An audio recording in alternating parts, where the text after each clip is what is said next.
Hey everybody, happy holidays and welcome to Tuesday Tips.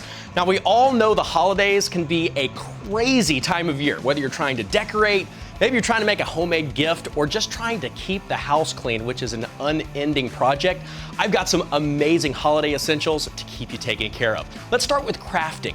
Now, glue guns are an essential tool for me and my family, especially when we're trying to decorate around the house. RYOBI has several different cordless options. I love the dual temperature. It allows you to control the heat of that glue for more sensitive areas. So again, great for hanging temporary decor. I also love this compact job. Look at this thing. It's so tiny. It fits in your hand so comfortably and allows you to get into those tight spaces really easily. We also have Rotary Tools. We've got the Precision and the whole rotary station.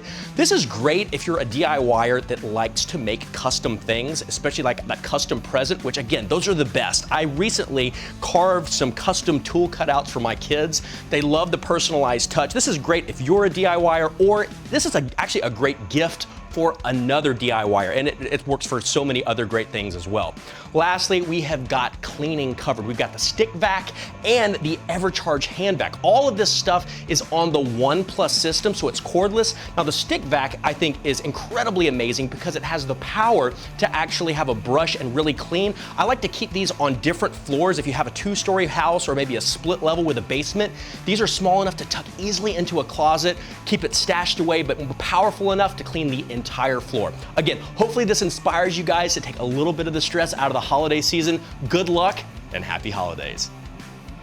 Thanks so much for watching this week's episode of Tuesday Tips. Now, if you like this video, make sure to like, share, and subscribe for more Tuesday Tips, new product announcements, DIY projects, and more.